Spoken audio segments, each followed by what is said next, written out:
And welcome everybody to the Daily Space Weather Show. We've got a couple of minor coronal mass ejection impacts, and they're barely even enough to notice. So anyway, these are 24-hour videos from SDO, our house favorite wavelength, 171 angstroms. We do have a number of new sunspots in the northeastern limb, probably about 3 or 4 new sunspot groups likely to get names today. Also a little bit of growth in some more sunspot groups, which we will cover here in a bit. Here's the most active region, that northeastern quadrant. So a couple new sunspots have risen and or formed up in that area.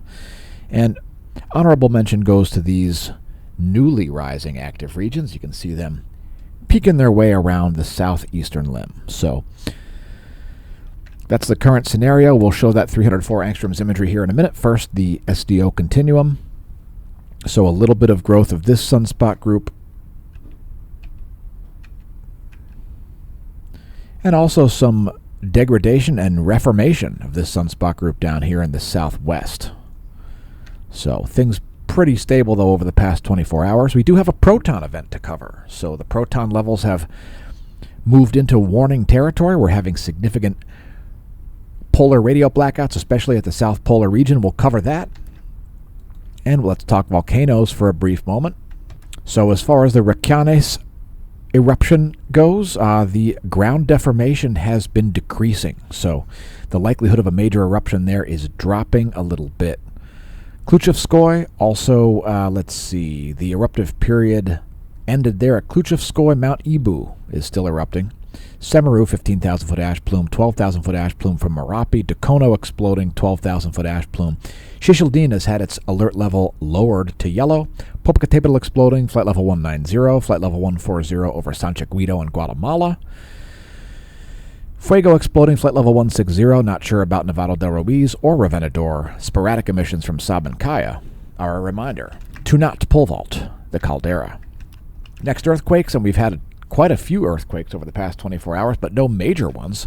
The largest was a 5.5 in Argentina. We'll get to it. First, this 5.0 at Argentina, and then a 5.2 at Indonesia at 0 dark 53 this morning on January 3rd. 5.2 strikes the Philippines at 1:11 this morning. Papua New Guinea had a 5.2. Japan had a 5.3. As aftershocks continue at the island nation. Here's the largest quake of the past 24. This 5.5 at Argentina was at 8:04 Universal Time this morning, so it was quite a busy morning for earthquakes. Also quite a few over Alaska there, but none of a 5 or greater magnitude. So since then, things have calmed down quite a bit. And there's one down there near the Southern Ocean there, south of Africa. That was at 18:07 Universal Time this evening. And then the Mogue Islands near the Marianas Trench had a 5.1 and a 5.2 about 10 minutes later there, 20 minutes later. 5.1 at 20:32 and a 5.2 at 21:12. This earthquake brought to you by Rush. Anyway, getting back to solar activity, here is the past 24 hours.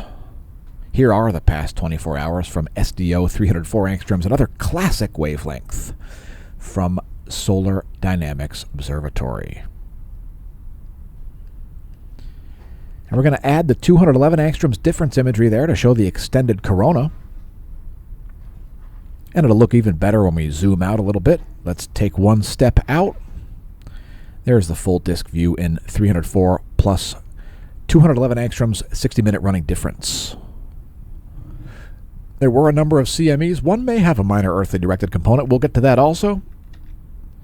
First, let's talk some stats. A 10.7 centimeter radio flux now at 140 solar flux units. 140 is the F107. There's the one-year graph of it as it kind of stagnates there around 140. So that's the current situation. Space Weather Enthusiast dashboard not forecasting any geomagnetic storms or geomagnetic unrest. That's NOAA's forecast. Again, we'll talk about CMEs a little bit later in the video. And let's move to Earth's magnetic moment from space. These are the past 4 hours, our geospace magnetosphere movie. So we have seen a little bit of an uptick here in geomagnetism as a result of 2 minor and very weak coronal mass ejection impacts. So this depicts magnetohydrodynamic pressure for the past 4 hours.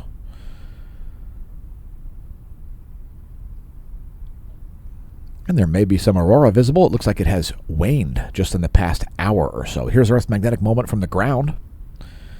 And it could be a good night for aurora chasers, although, again, it has recently subsided here. So we'll talk about the solar wind parameters momentarily. Again, that's the past 4 hours of Earth's magnetic moment from the ground.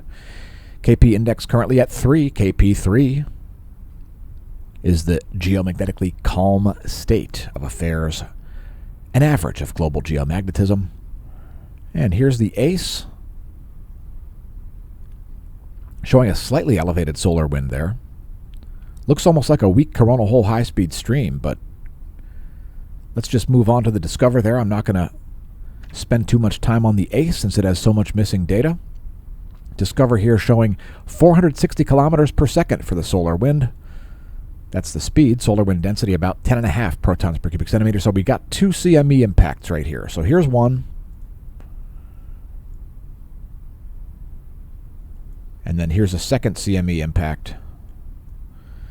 You can see changes in the magnetic field orientation and strength on both, changes in the solar wind density, changes in the solar wind velocity, and changes in the temperature of the plasma. So 2 minor CME impacts there. Not even enough to create any geomagnetic unrest, much less geomagnetic storm conditions. Keep in mind, if the magnetic field suddenly shifts or strengthens, we could see a rapid move into geomagnetic unrest conditions. So far, geomagnetically calm.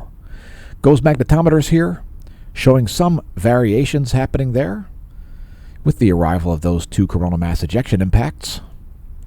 So some spiky readings there on the GOES magnetometers. No surprise there with solar plasma striking the magnetosphere. Next, our top view ecliptic plane field plot. And like we said yesterday, Earth is now in a North Pole magnetic sector. So these are the past 4 days. And South Pole magnetic sector still hanging out there around the east. So we are waiting for more sunspots to rise there over the southeastern limb and seeing what will happen with those ones over the northeastern limb. Here's our line of sight field plot.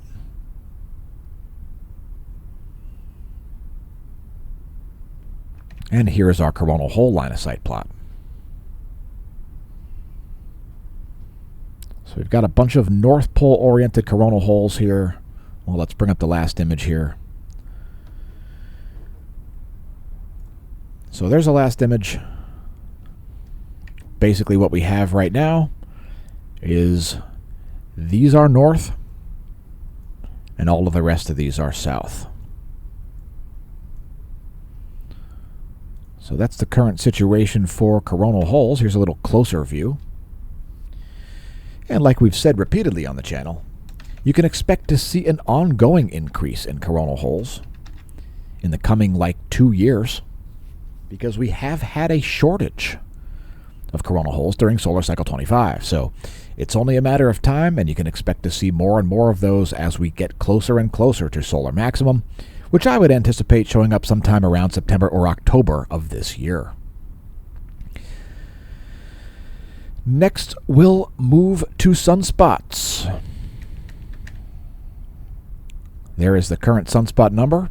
Still hovering around 60 sunspots there. I'm kind of surprised. I thought this would have come up since yesterday's video, but looks like some of those sunspots are not counted yet. So it's not like we saw real degradation here. We just don't really see sunspots being counted on the east. So some have set in the west. That is what is responsible for that minor decline there in sunspot number. It looks like we're actually at about 58, 59 sunspots according to Rob, the Royal Observatory of Belgium. And we still do have a significant possibility of large solar flares. Let's actually stop this here. There we go. So the most likely place to see one would be continuing 3536. That's the sunspot to watch. It remains the most likely place to see a large solar flare, but I believe the magnetic complexity there has diminished. Anyway, here's SDO Continuum. Once again, you will see some growth in this group here. You'll see some degradation and then growth in this group here in the southwest. And then a few new sunspots have risen over the northeast and are about to rise in the southeast. So that's the situation from the SDO Continuum.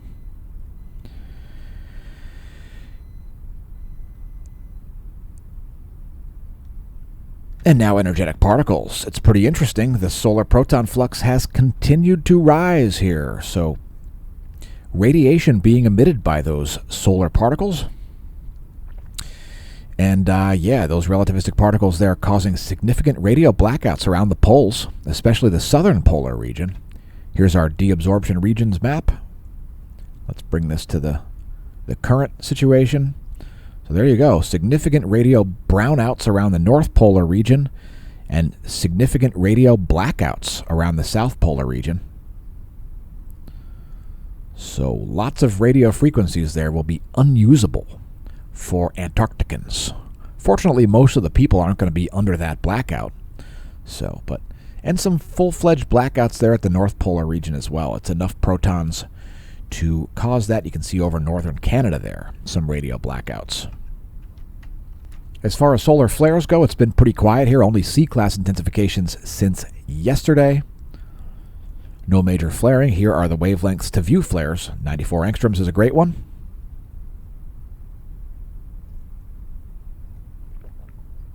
And again, flare watch continues for that sunspot group north of the Earth scale there. Sunspot 3536 is the sunspot responsible for the largest solar flare in X5.01 of solar cycle 25. Blasting through some more information for you here, it's time to view a star chart. So that's what's going on overhead where we are, Lehigh Valley, Pennsylvania. We've got our view here fixated on Altair and Vega, two of the stars of the Summer Triangle, along with Deneb. All three of them visible in the sky, although getting lower and lower as winter progresses. Altair, Vega, and Deneb, the Summer Triangle stars, currently visible if you've got clear skies. And here's our solar system forecast. Here's where heavenly bodies are today, besides the ones that are watching this video, and that's where things will be in 1 week. On January 10th, we will have a tiny sliver of a moon as we approach the first new moon of 2024. Continuing right along to talk about SAR arcs. So a fantastic view there of some SAR arcs. That means stable aurora red arc caused by oxygen excitation, as ions are drawn up into the geomagnetic storm conditions. That's what we think causes stable red arcs, stable aurora red arcs.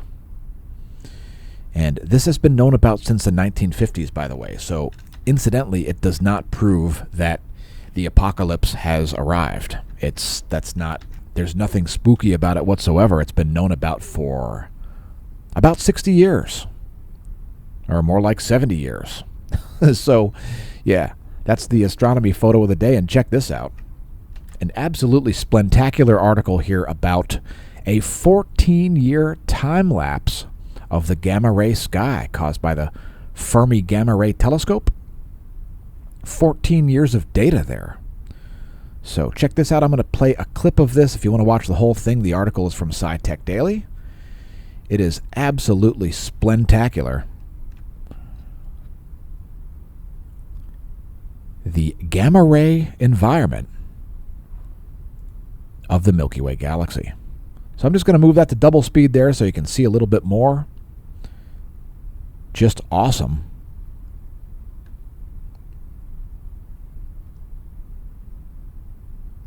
The gamma-ray pulsations of the Milky Way.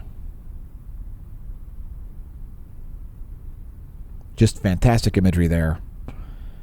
And let's bring it up to the most current. How about that?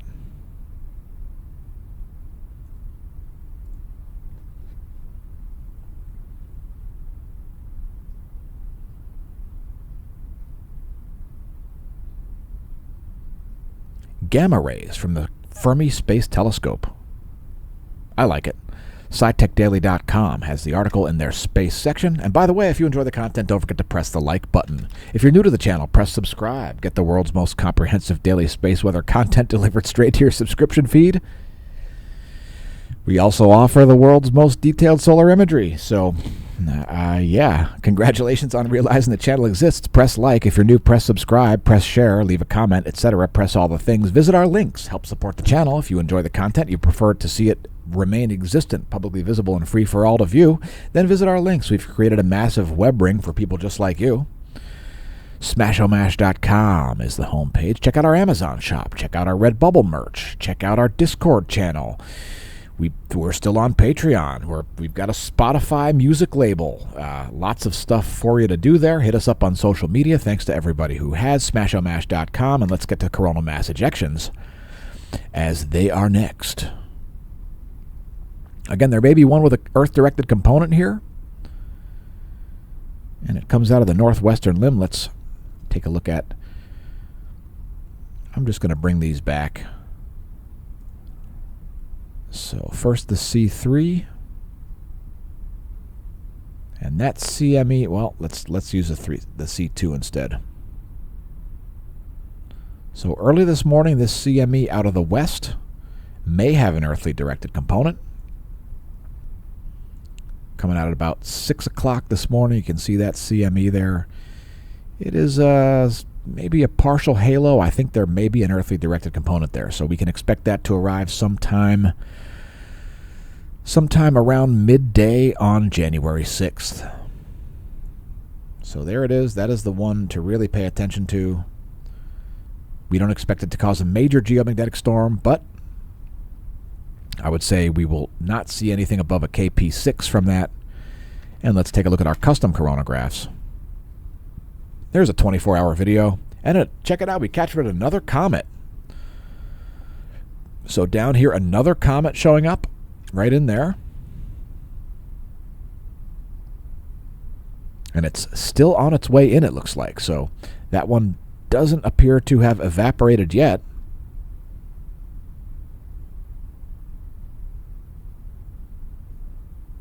And we'll talk about this CME here. So it looks like it came from this region right here. And that's why I think there may be an earthly directed component there. So these things start to spread out as they exit the solar corona. Expecting a minor coronal mass ejection impact sometime after midday on January 6th.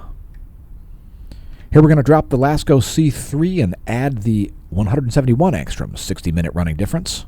And you'll see an even better view of that right in here, right there, is where that CME likely originated. Most of the ejecta is off to Earth's west, but some is on the way to your back door, or your front door, or all your doors, since they're all located on planet Earth. Here we'll zoom in all the way.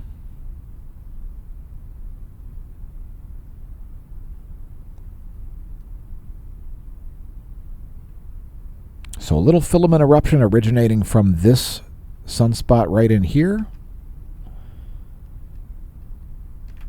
And here's an even closer view of that.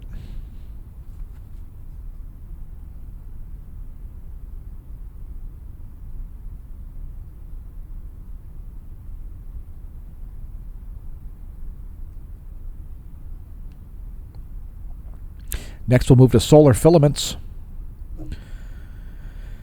And there's a reason why we do the content in the order that we do, folks. It's because, well, it helps people to be able to comprehend what it is we're talking about. So there are solar filaments. Brent's been talking about naming this one after Joan Jett or Joni Mitchell or something. If you want to name filaments after living people, just join us over on Twitter, x.com/smashomash, and name filaments after living people, your friends, your foes, or even yourself. x.com/smashomash is where to do that. Not in the YouTube comments, because, well, if you follow the hashtag #NameThatFilament, you'll be able to look at all of the filaments that have been named. The strongest geomagnetic storm of Solar Cycle 25 was named after Tamatha Cove. How you like them apples? Anyway, there's the ground-based solar observatory from Cerro Tololo, Chile. Hydrogen Alpha, great at showing solar filaments. And let's move on But before we get to bonus features, how about the latest from the GOES 16 SUVI? So there you go. There are the past 2 or 3 hours from GOES 16. The classic 304 angstroms ionized helium wavelength. And let's get to bonus features. Satellite charging hazards. We have some significant surface charging hazards there as low energy electrons build up on the outside of spacecraft over the northern Indian Ocean and India itself. Surface charging hazards can cause minor communications breakdowns, but are unlikely to cause any damage to the satellites.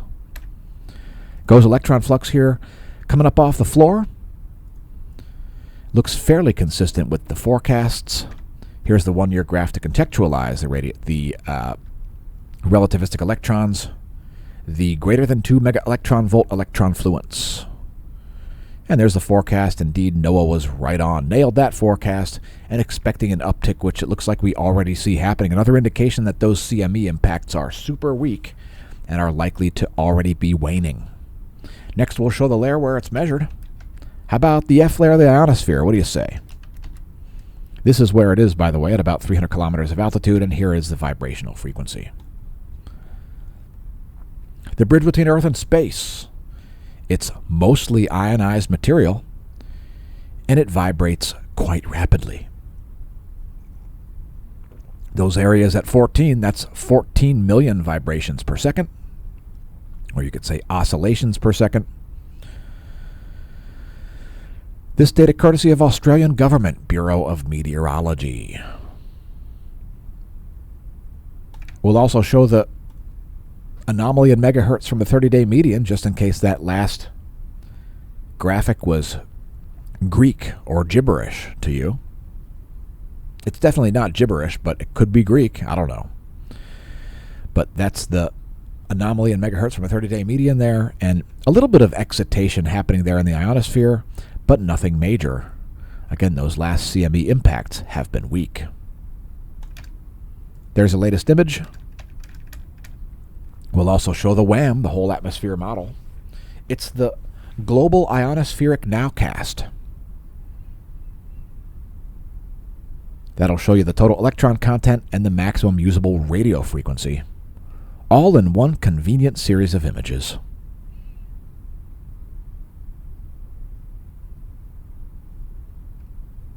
Before we close out daily space weather, we will cover the high-resolution imagery of the closest star. There you go. There's El Sol. And let's take a brief trip around the eastern limb. So there is what's going on in the southeast. So those new active regions in the southeast do not appear to be sunspots yet. I don't see any dark ombre there. However, in the northeast, we do see a number of new sunspots likely. So this one here, that looks like a sunspot. This here looks like a sunspot. This one up here barely looks like a sunspot. And then there might be one up here as well. So looks like a little bit of an uptick. That's the forecast for tomorrow's daily space weather video. A little uptick in sunspots.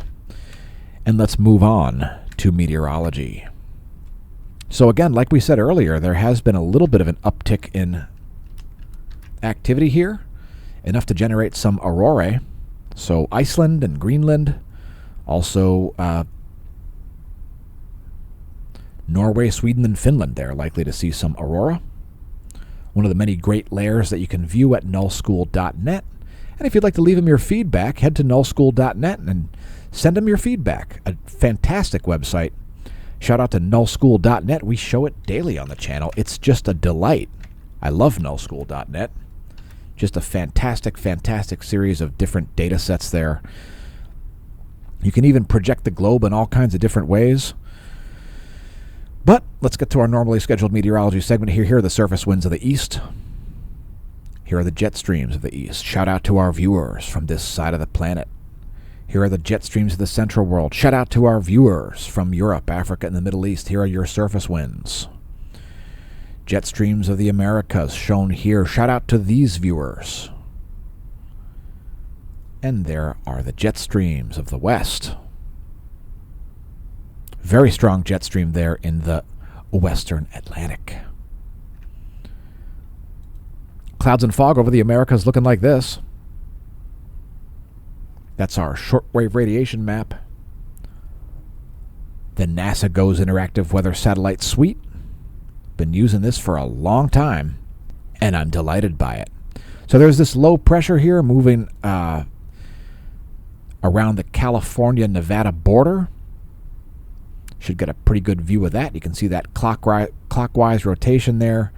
Just moving into Nevada right now. Looks like the pressure is dropping in Vegas. As we create the video. And check it out. Here's our windy.com map, and we're showing you the world's strongest winds, actually, as far as sustained winds go.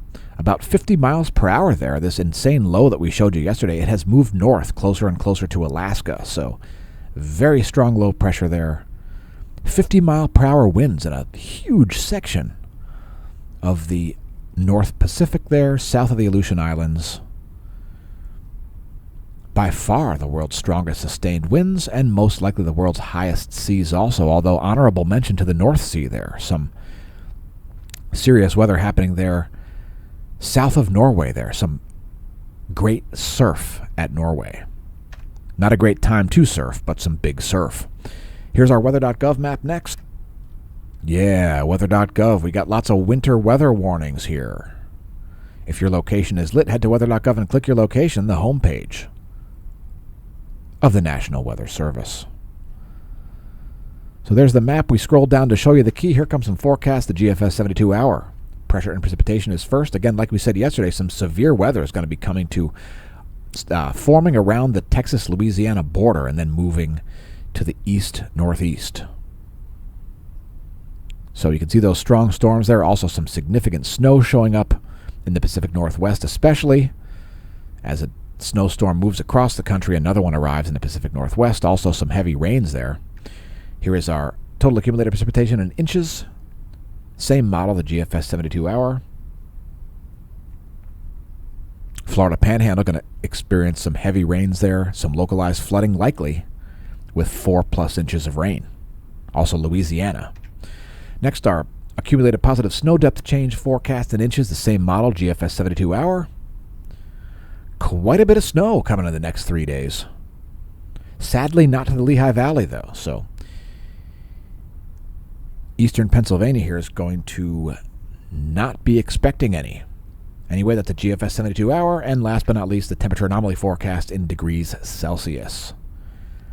It's going to be unseasonably warm in Minnesota, especially the northern part. So that's your temperature anomaly forecast. We'll also show lightning strikes. These are the past about 10 hours.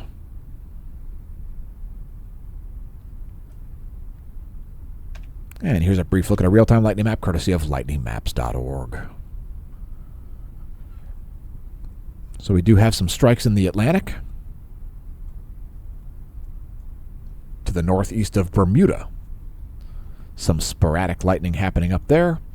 We'll close out with the U.S. Doppler radar map, clouds and fog, and water vapor. First, Doppler radar. There it is, vertical motion in the air column. Here are the lower 48. Some heavy rains making their way across the southeastern U.S. Here are clouds and fog, shortwave radiation. Lots of low clouds over the western Atlantic. And here is water vapor. Looks like clear skies over Arkansas and eastern Texas. Here's your recap to close things out. We've brought the weather from the sun all the way down to the lower 48. The Daily Space Weather Show. Once again, congratulations on realizing it exists. Once again, clouds and fog and water vapor. And here is me signing off. Until tomorrow, may that solar wind be at your back.